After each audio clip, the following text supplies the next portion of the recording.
The hallway tears no one noticed. The night was quiet but not silent. Inside the grand walls of the Celestial Bloom Hotel, polished marble floors whispered with the soft taps of high heels, hushed greetings, and the clinking of wine glasses from the rooftop event. It was a five-star hotel glowing under chandeliers wrapped in wealth, comfort, and cold detachment. And down a less-traveled hallway near the service elevator, where the smell of citrus cleaner lingered faintly in the air, someone was crying. She was no more than 21. Her name was Elira. A thin young maid in a navy blue uniform, sleeves rolled to her elbows, hands red from hours of scrubbing. Her dark hair was tied back in a loose bun, strands falling into her face. She leaned against the wall, her phone trembling, in her hand.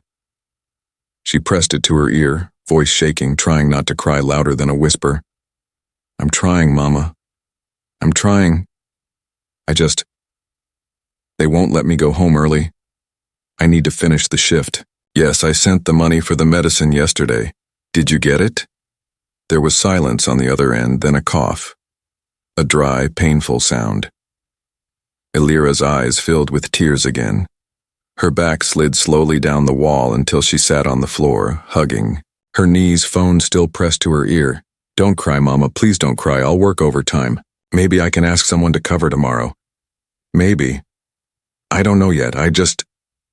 A noise made her freeze. Someone had entered the hallway. Not a manager, not a guest, not security. Keanu Reeves had taken a wrong turn looking for the kitchen. He had been staying at the hotel quietly under a different name, escaping the noise of Hollywood. No one expected him there. He walked with calm steps, his dark jacket draped over one arm, holding a cup of chamomile tea in the other. And he saw her. He didn't speak right away. Instead, he stood still a few steps away, giving her space. His eyes, warm and steady, met hers. She wiped her face quickly, stood up fast, and bowed her head. "I'm sorry, sir," she said quickly, voice tight. "I'll move. I didn't mean to." "Don't apologize," Keanu said softly. His voice wasn't sharp like others. It was calm, like the stillness before morning light.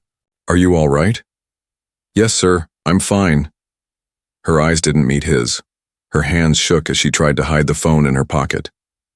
He stepped a little closer, but not too close. "Was that your mom?" She nodded once, eyes brimming again. But she said nothing. Keanu looked down the hallway. No one else was there, just silence and the scent of lemon and sadness. "It's hard," he said, "being far from someone you love, especially when they're not well." Her eyes widened slightly. No one had ever said that to her before, not here, not in this building of glass and velvet where she was invisible to everyone. "You don't have to tell me anything," he added gently. "I just wanted you to know someone sees you." She blinked hard. Her voice caught. I didn't think anyone would. Most people look, but they don't really see," he said. A long pause passed between them. She finally asked, "How did you know it was my mom?" "The way you spoke, you weren't just worried, you were afraid. That kind of fear only comes when someone you love is hurting and you can't do anything about it." Elira looked away. Her lips trembled, and then she nodded again. "She's sick," she whispered, "and we don't have enough for the medicine. I send most of what I earn back home, but I need this job. They said if I miss another day, they'll replace me." "Have you asked for help?" No one listens. They smile, but they don't listen. Keanu knelt down a little, keeping eye contact. "What's your name?" "Elira." "Elira," he repeated. "You've done more than most people ever will. You're fighting every day for someone else. That's rare." She didn't know what to say. No guest had ever spoken to her like this, not like a maid, like a person. He reached into his jacket and pulled out a card. He wrote something on the back. "If you ever need someone to talk to, or if you just need 5 minutes of quiet, you call this number. You don't owe anything, you don't have to explain." She took the card with both hands. Her eyes filled again. She nodded, biting her lip to hold back the sob. "Thank you," she whispered. "I'll be okay, I have to be." You're stronger than you think, he said with a soft smile. Then he stepped away. Get some rest if you can. Elira watched him walk down the hallway. For a moment, she thought it might have been a dream. The next morning, she woke up early and walked into the hotel. Everything looked the same. Marble floors, soft music, smiling staff. She wore her same uniform. Her hands were still red, but something felt different, like something invisible had shifted. When she entered the staff locker room, her supervisor, Mr. Dalton, was waiting. His lips were tight. He tapped his clipboard. Elira, I need to speak with you. She followed him, her heart sinking. She knew this tone. She'd heard it before when others were fired. He led her to the service office, shut the door, and folded his arms. You know the rules, don't you? He asked. Yes, sir. No emotional displays in guest hallways, no crying on the job, no personal calls during work hours. Do you understand? Yes, sir, I didn't mean to. I received a complaint. Her eyes went wide. She froze. A man said he saw one of our staff crying in the hallway. He asked me personally about your situation. Elira's mouth opened, but no words came. She felt dizzy. He asked why a place like this doesn't have a support fund for emergency cases like yours. He asked why a hardworking maid had to hide her tears in a hallway when she should be treated with dignity. The supervisor leaned closer. Do you know who that man was? She shook her head. Keanu Reeves. Her legs went weak. He left this morning quiet as he came, but before he did, he left a message for you. He handed her an envelope. What is this? She asked. Open it. She carefully tore it open. Inside was a letter written in soft ink and neat handwriting. Elira, I meant what I said. You are seen. You are strong. You have dignity no one can take. If your manager gives you any trouble, you show him this letter. If you ever need help, you use that card. Take care of your mother. But take care of yourself, too. The world needs more people like you. Keanu. Neath it was a folded check. Her hands shook again. Her mouth opened, but no sound came. The check was written for $25,000. She turned to her supervisor, eyes wide. What? What does this mean? He shrugged, trying to stay formal, but his tone had softened. He said you're not allowed to quit, and we're not allowed to fire you, not anymore. Apparently, he's one of our biggest private investors now. Elira sat down slowly. Her breath caught in her chest. He continued. He also paid for your mother's treatment. Full amount. Hospital's already been contacted. Medicine's being delivered today. She covered her mouth with both hands. Tears streamed down her cheeks, but this time she didn't hide them. The manager stood still, then quietly said, You have the rest of the morning off. Come back when you're ready.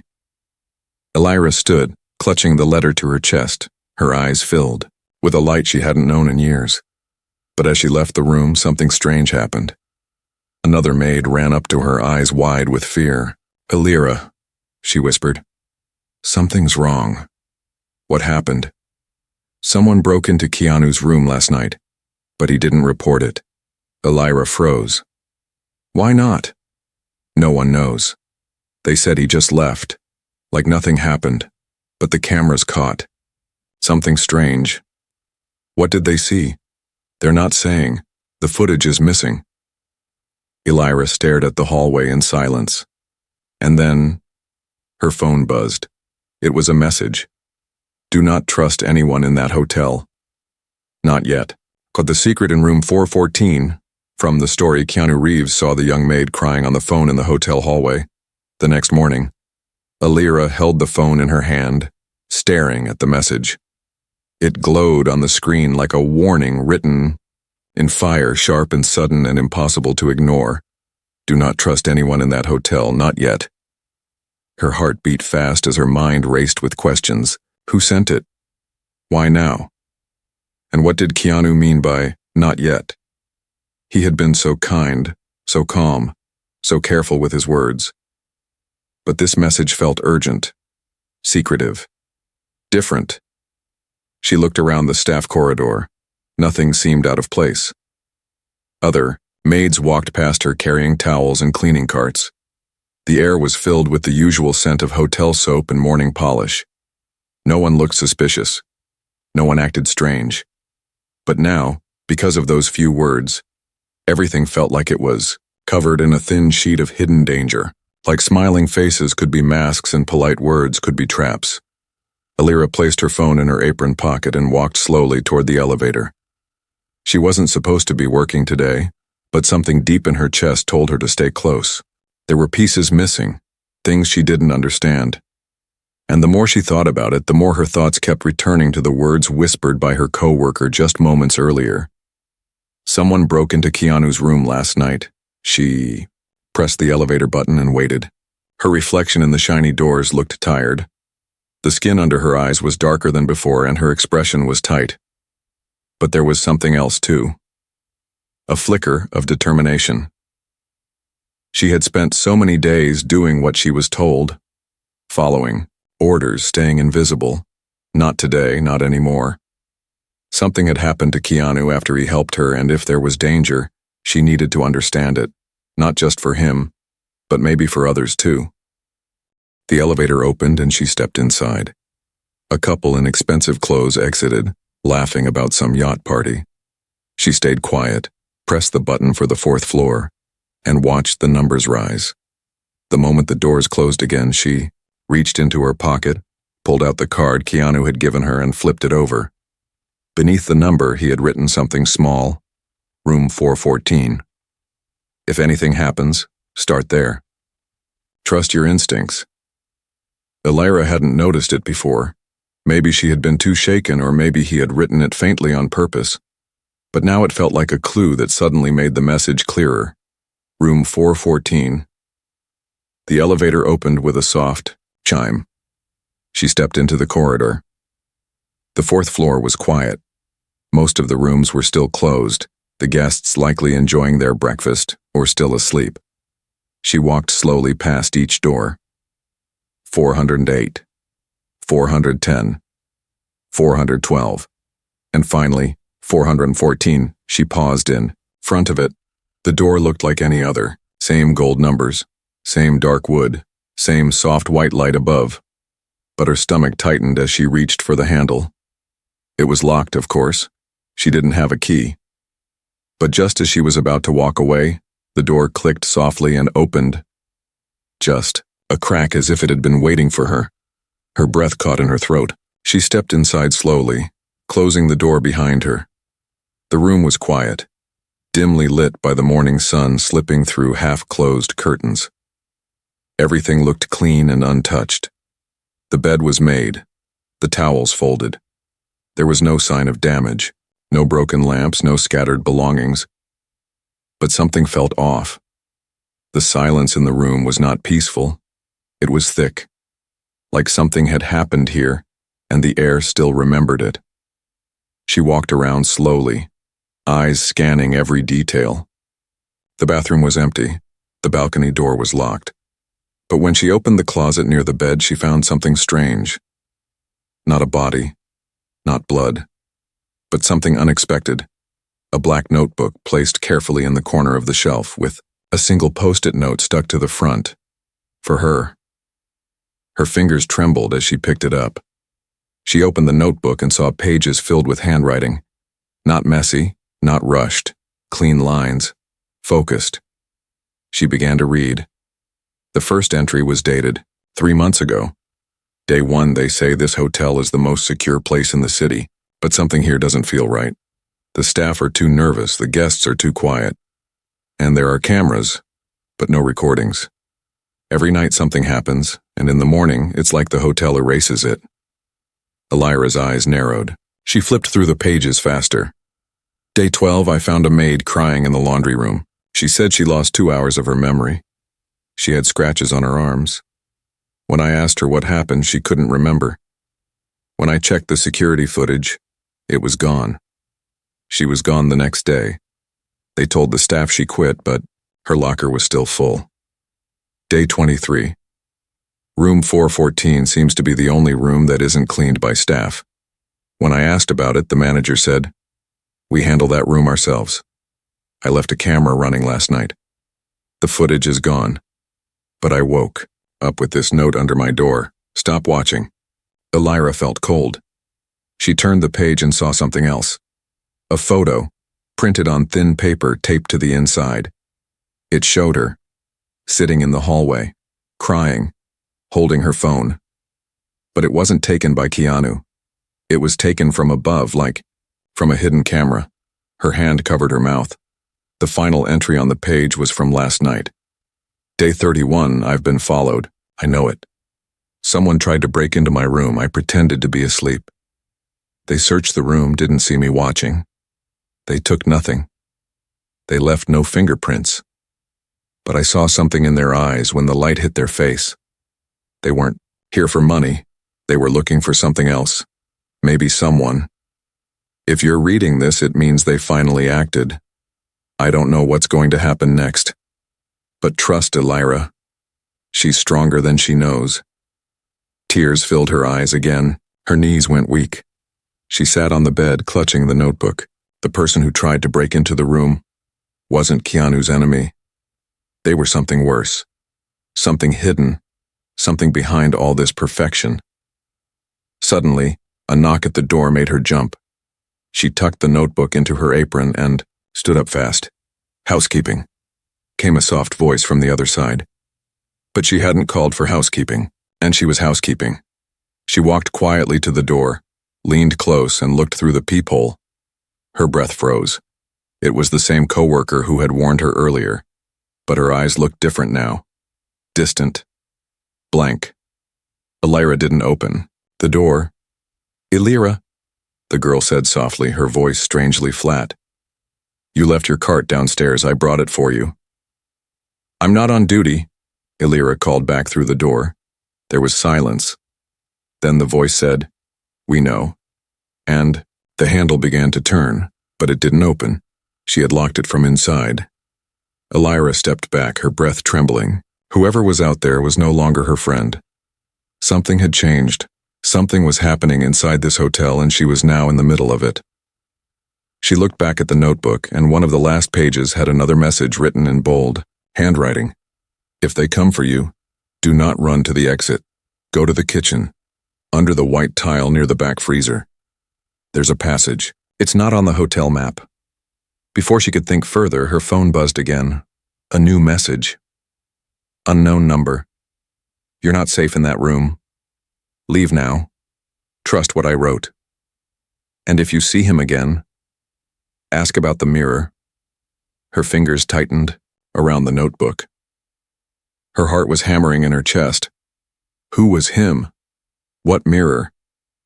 And why was a hotel built to serve the rich hiding something this dangerous beneath its surface? She didn't know. But one thing was clear. Nothing in the Celestial Bloom Hotel was what it seemed, and someone didn't want her to know the truth. Not yet. The mirror no guest ever saw, Elira didn't wait. The knock at the door had faded, but the weight of the silence that followed was even heavier than before. Something told her the girl outside hadn't left. Something else whispered that she wasn't alone anymore, even inside the room. Every sound made her tense.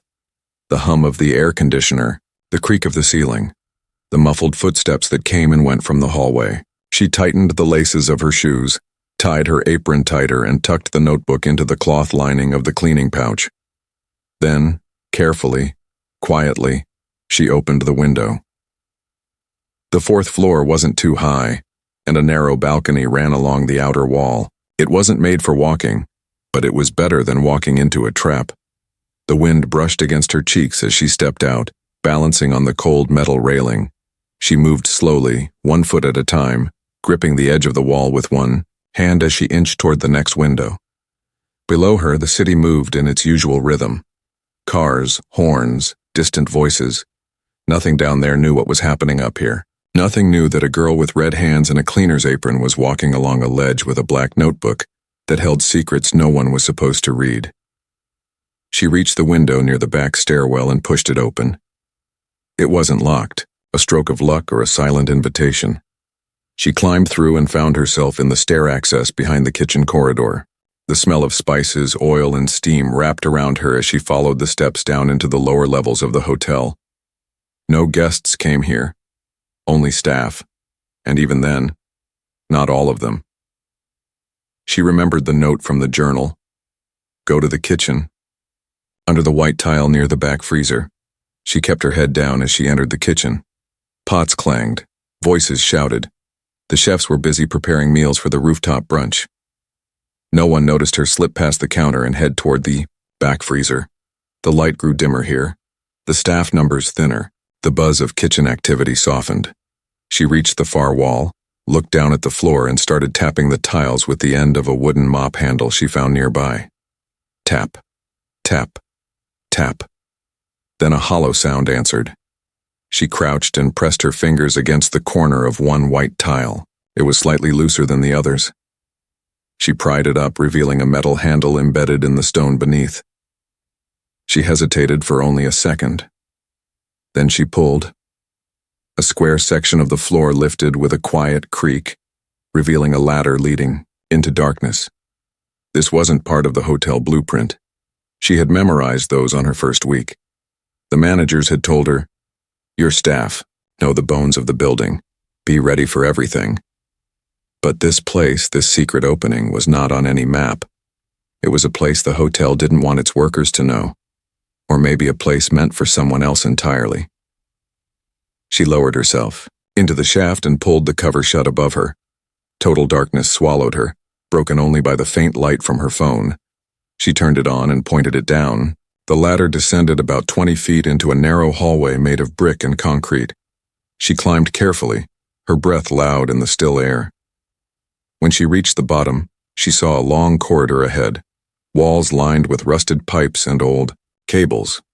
The smell of dust and forgotten time clung to every stone. She followed the passage until she reached a strange door, not metal, not wood. It was glass fogged from the inside. And above it was a single word, written in a language she didn't recognize. Below that, etched in faint scratches, someone had written in English, "The mirror watches. Do not face it alone." Elira's breath quickened. She stepped forward and pushed the door. It opened without resistance.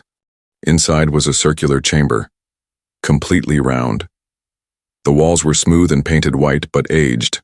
The ceiling had no light fixtures. Yet the room glowed faintly, as if the walls themselves remembered light. In the center stood a single object, a tall antique mirror with a golden frame shaped like curling vines and thorns. It stood on a small black pedestal untouched by dust. It didn't reflect her immediately. Instead, its surface shimmered like water disturbed by sound. Elira stepped closer. Then the mirror came to life. It showed her reflection.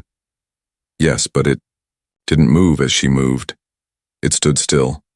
Then it blinked even though she hadn't. Her reflection stared at her with knowing eyes, then opened its mouth and spoke with her voice, only slightly softer. "He's not gone. He never left." She stepped back in shock. "What is this?" she whispered. The reflection tilted its head. "He found this room before you. He stood here like you are now, and he saw what you will see." Saw what? The truth hidden behind this place. The mirror's surface rippled again, and the reflection changed. It no longer showed her. It showed Keanu, standing in the same room, alone. His face was tired but steady. He looked into the mirror and whispered something. The mirror zoomed in. Keanu said, "Don't let them erase her too." The image cut out. Darkness returned. And then the mirror changed again. This time it showed footage, grainy, flickering, like an old security recording. It showed Elira cleaning the third-floor hallway 3 nights ago. She remembered that shift. She remembered mopping the floor, folding towels, arranging soaps. But in the video, something happened that she didn't remember. A man in a black uniform approached her. She spoke to him. Then he raised his hand and tapped something on her neck. She collapsed instantly. Elira stumbled backward from the mirror. That never happened. She never passed out. She never saw that man. Or did she? The reflection returned to her image again. It stared calmly and said, "You've been reset." Her fingers gripped the edge of the pedestal. "How many times?" she asked. Twice, the reflection said. Soon, they will do it again. Her hands trembled. The journal, the hidden room, the erased memories. Keanu's warning. All of it was connected. Someone inside the hotel had the power to erase time, not in the magical sense, but through technology, through manipulation, through control. She wasn't just cleaning rooms. She was being watched, recorded, reset, edited. And then, from behind her, footsteps echoed. Not down the passage, not above. Inside the mirror room. She turned fast. A man stood at the far end of the chamber. Tall, wearing a gray suit, no name tag. His face was clean, but something about his eyes felt hollow. He smiled, but the smile didn't reach his eyes. Elira, he said, you weren't supposed to come here. Who are you? Someone who keeps things in order. What kind of order? She asked. The kind where people like you don't ask questions. She stepped back. What happened to Keanu? He knew too much, but he left a trail. We're closing it now.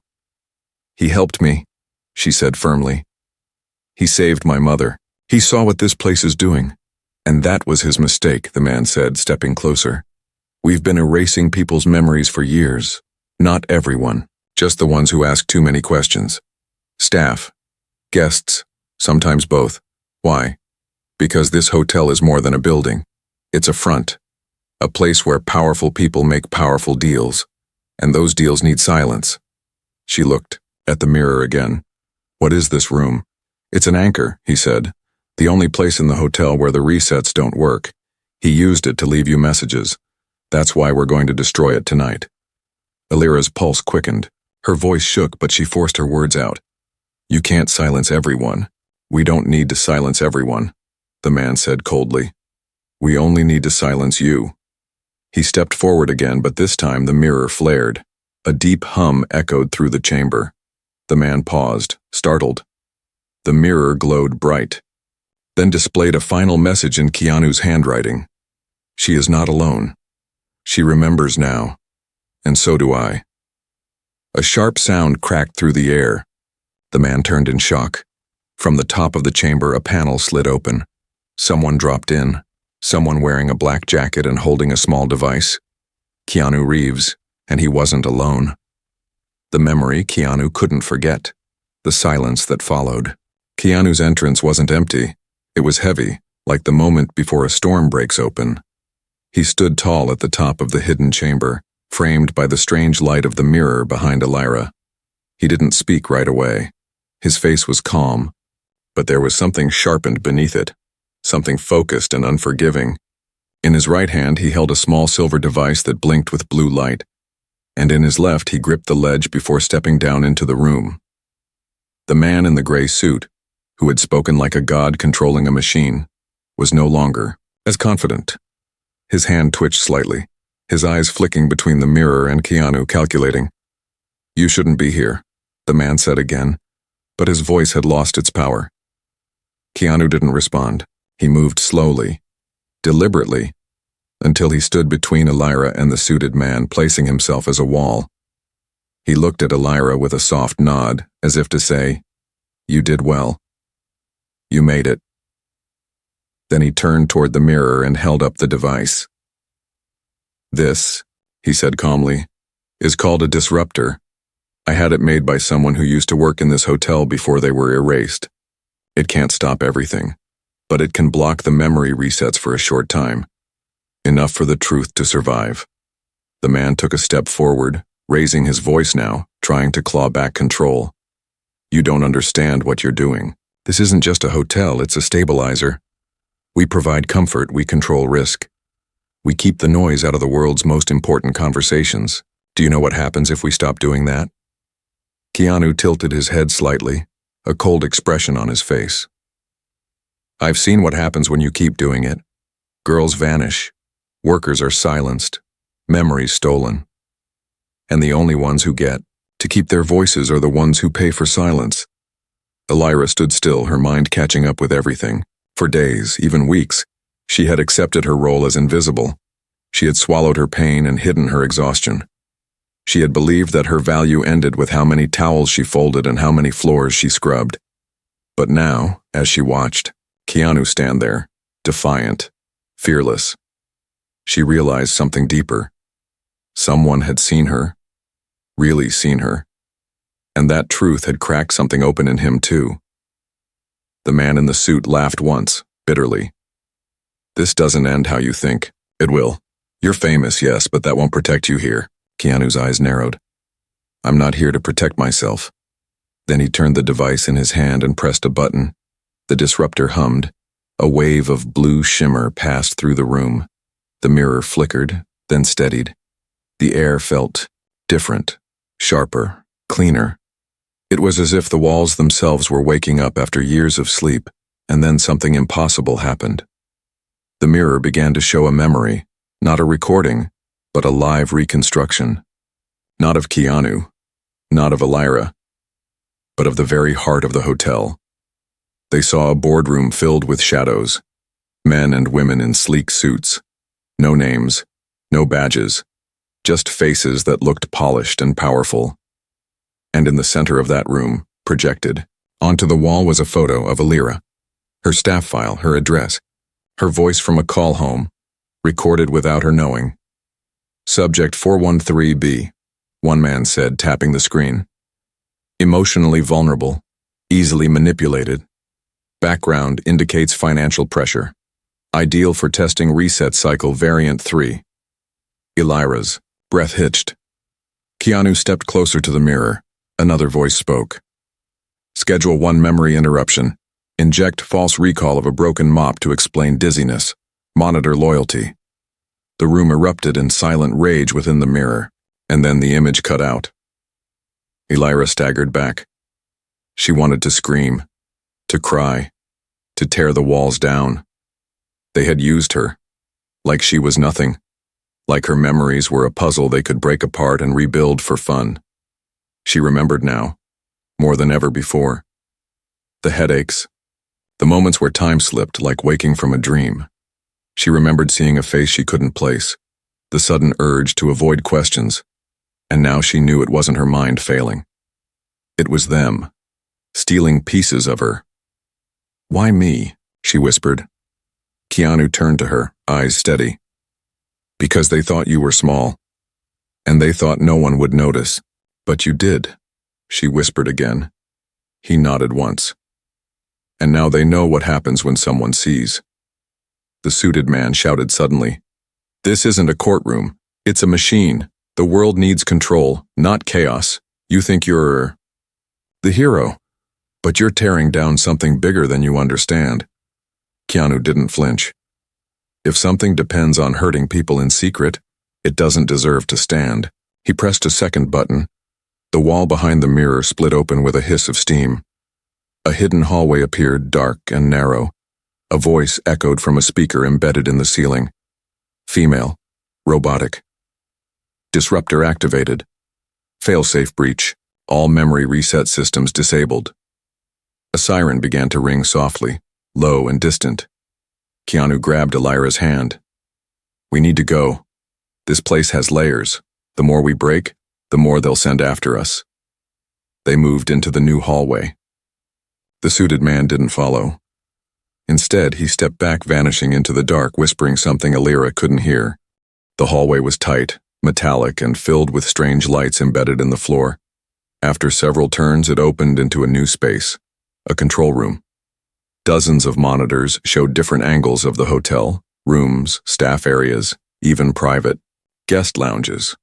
One screen showed the manager who had once warned her about crying on duty, now arguing with security. Another showed the girl who had knocked on her door earlier, eyes blank, standing in a hallway alone like she was waiting for a command. "They've built a system," Keanu said, scanning the room. "Not just to watch, but to rewrite." He handed her the notebook she had found. "Everything they did, every test, every reset, it's all in here. But we need to show people, and that means getting this out." Elira looked at the screens. She saw her reflection again. Not in a mirror this time, but in action. In choice. In fight. She wasn't just a maid anymore. She was the story now. Keanu opened a drawer under the main console and pulled out a flash, drive marked unfiltered.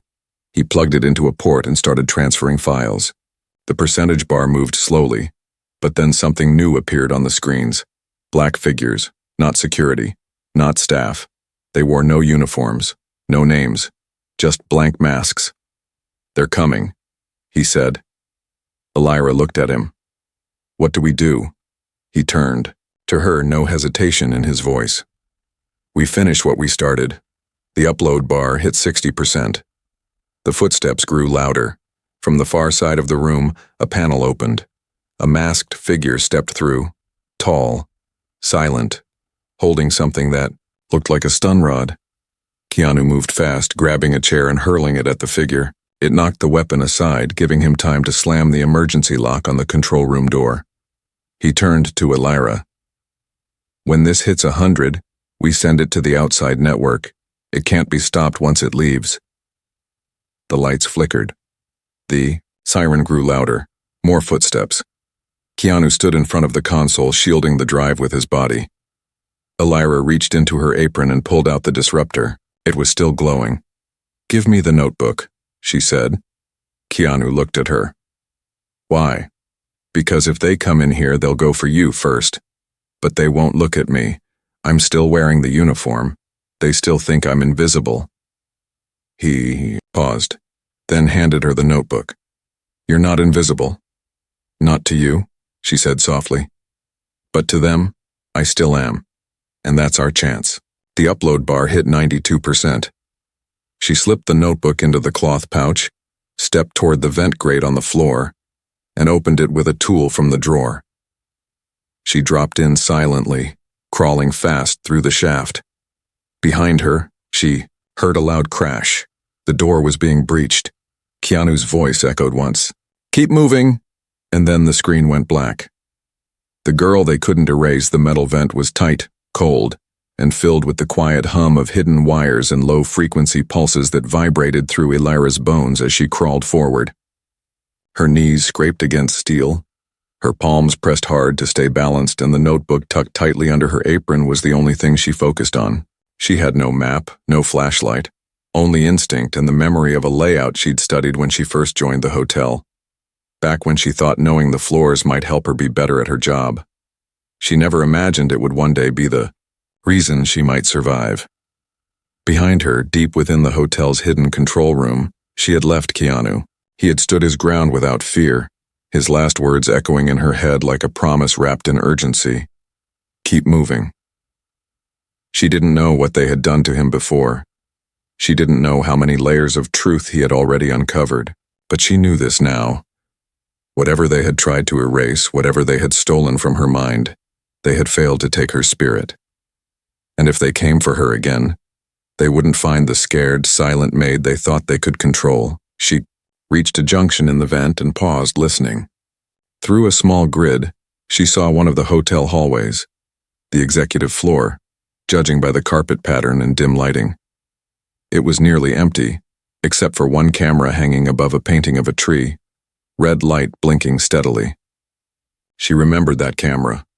She also remembered it never worked, not for staff anyway. It was connected to a private line, one only management could access. That camera wasn't for safety. It was for watching, observing, controlling. She slipped out of the vent and into a linen closet, dusted her uniform quickly and pulled the notebook tighter to her chest. She moved through the hallway with a careful pace, slow and steady, just like any staff would. Blending in was second nature to her now. If she walked too fast, she'd attract attention. If she walked too slow, someone might stop her.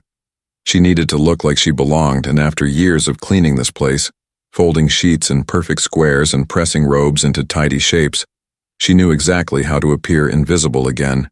As she passed the lobby doors, a voice crackled over the internal speaker system, soft but artificial. "Attention staff, Level 3 lockdown in effect. All floor access restricted until further notice. Remain in your assigned locations." The staff at the reception nodded without questioning. One of the bellboys quietly locked the front doors. The guests didn't seem to notice. They sipped their drinks, chatted quietly, tapped on their tablets and phones, oblivious to the web tightening around them. But Elira knew. The lockdown wasn't for the guests. It was for her and for Keanu. She needed to get the notebook out. Not just out of the hotel, but into the world. The flash drive in the control room was likely destroyed or seized by now. That left the notebook as the last copy of the truth. Dozens of entries, dates, logs, recorded words from erased voices. Her footsteps carried her past the lobby and into the underground tunnel used by delivery trucks. It wasn't monitored heavily, just a bored guard at a security station who watched cameras that hadn't worked properly in months. Elira stopped behind a column and took a breath. She pulled out a staff badge she had found in the utility drawer earlier, one that belonged to a night chef named Torin, someone she had helped many times. She clipped it over her uniform, pulled a laundry cart over from the corner, and slipped the notebook beneath a pile of towels. Pushing the cart, she approached the security checkpoint. The guard, an older man with tired eyes and a half-eaten sandwich, barely glanced up. "Name?" "Torin," she said, keeping her voice low, matching the accent. "Exit reason?" "Personal leave. Food run for kitchen. Boss's orders." He nodded, checked a log sheet, and waved her through without lifting his head. She kept walking, never looking back. The moment she stepped into the delivery alley, cold air wrapped around her. The sky was gray above. Soft clouds stretched across the morning light, but the air smelled free, of wind and city dust and something real.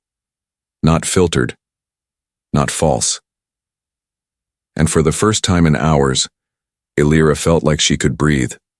But she wasn't done. The notebook couldn't stay with her. Not for long.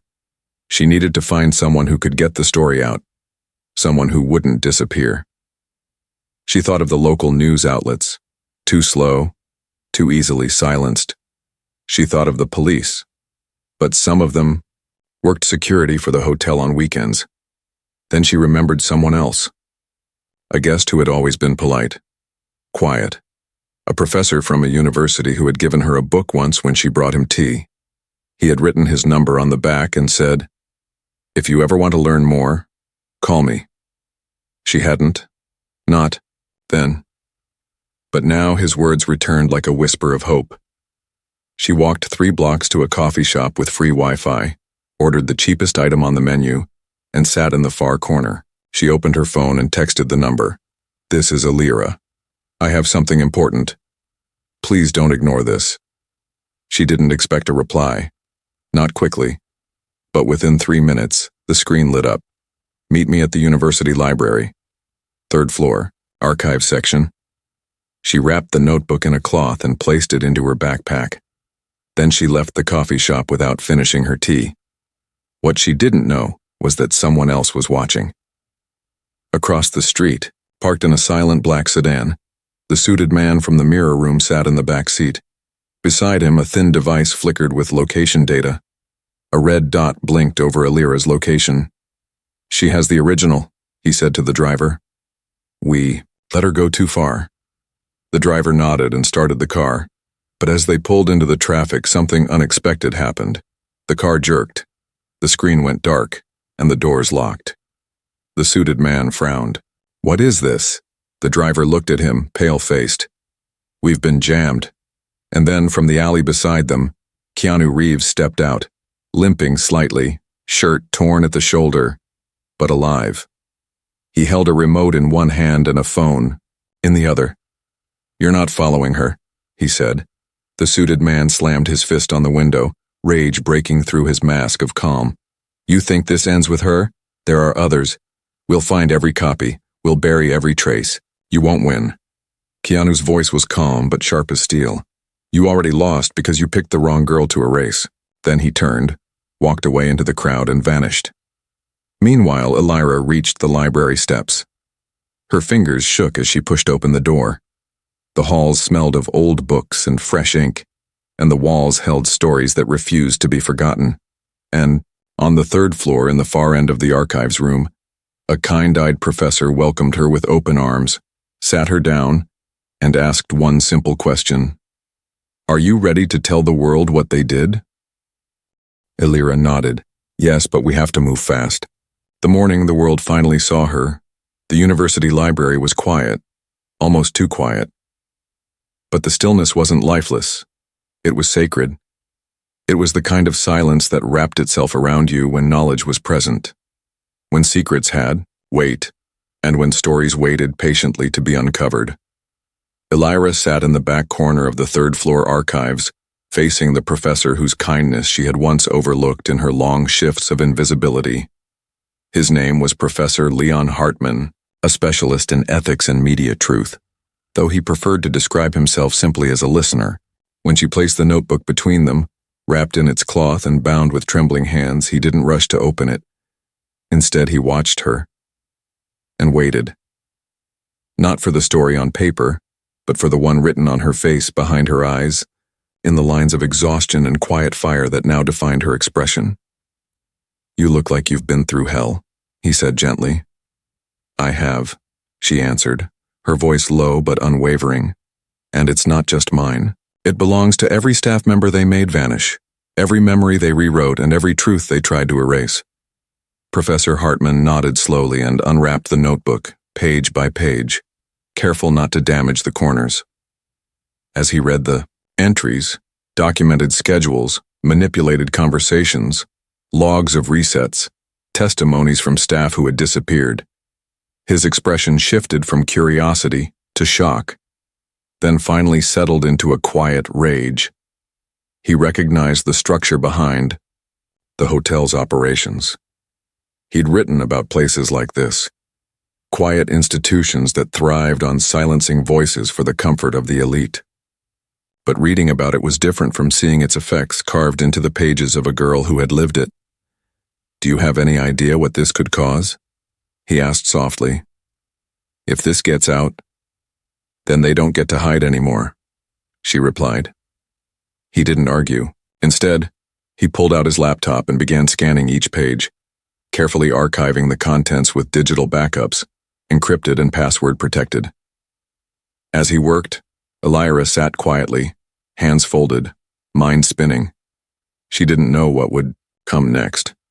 She didn't know if this would change anything. But she did know one thing. She wasn't going back to silence. Not now, not ever. 3 hours later, the first wave of truth hit the surface. The professor reached out to his network of independent journalists, whistleblower protection organizations, and transparency advocates. He didn't hand over everything. Not yet. But he sent pieces. Enough to catch attention.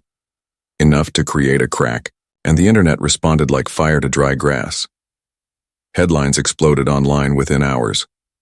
Maid exposes hidden memory experiments inside luxury hotel, celebrity whistleblower linked to underground reset program, human rights groups demand investigation into Celestial Bloom Hotel. People didn't believe it at first. They called it fake, a stunt, a movie. But then came the video. A 30-second clip that Elira had never seen before. Keanu Reeves speaking directly into the mirror, recorded by the disruptor, his voice raw and unfiltered.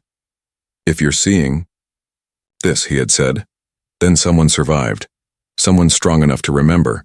They tried to erase the truth, but they didn't count on her. Her name is Elira, and you're going to remember her now too." The video spread like a storm. In the hours that followed, the hotel went on lockdown again, but this time it wasn't to protect secrets. It was to hold off reporters, government officials, and hundreds of protesters gathering outside. Staff began to come forward one by one, encouraged by Elira's courage. Former housekeepers, servers, even a technician who had helped install the original reset equipment before quitting in fear. They all had stories. All had missing time, and now, for the first time, they were believed.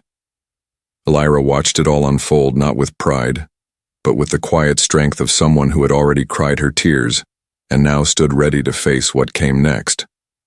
She didn't want fame. She didn't want pity. She wanted justice. For herself, for her mother, for everyone who had been treated as disposable. And when she finally stepped in front of a camera, on her own terms, with her own words, she didn't dress in anything fancy. She wore her work uniform, cleaned and pressed, the same one she had worn when this all began, not because she wanted to be seen as a maid, but because she wanted the world to remember what they had ignored. "My name is Elira," she said. "I cleaned rooms for people who never knew my name. I worked quietly with tired hands and an aching back because I had to, because my mother was sick, because I thought that's what strength looked like. But strength isn't silence. It isn't hiding your pain. Strength is knowing who you are even when others try to rewrite it. They thought they could erase me. They were wrong. I remember. And now, so will you." The video was viewed 30 million times in 2 days. Lawsuits followed. Investigations were launched. And while the hotel's owners tried to deny everything, too much had already come to light. The system they had built so carefully, so secretly, had started to crumble. And at the center of that collapse was a girl with a red apron, a notebook, and a voice the world had finally learned to hear. Keanu reached out to her again, not in public, not with a spotlight. He waited until the noise had settled, until the cameras had turned elsewhere. He found her sitting in a park, feeding birds, her backpack beside her empty now except for her own journal, one she had started writing after everything. He sat beside her quietly. No words at first, just presence. "They're calling you a hero," he said eventually. "I didn't want to be one," she replied, not looking up. "I just didn't want to disappear." He smiled softly. "Sometimes that's the bravest thing a person can do. Stay." They sat in silence a while longer. Then she turned to him. "Do you remember what you said that night? When you saw me crying?" "I remember. You said people look but they don't see. Do you think they see me now?" Keanu nodded. "Not just you. They see the people behind the doors, the ones cleaning their floors, bringing their food, fixing their rooms, the invisible ones. Do you think it'll last?" "I think it'll begin." She smiled. Not wide, not for anyone else, just for herself. And when she stood, she left the bench behind. But not her story. It followed her now, not like a shadow, but like light. And for the first time in her life, Elira knew what it meant to be seen, not just as a maid, not just as a victim, but as the girl they couldn't erase.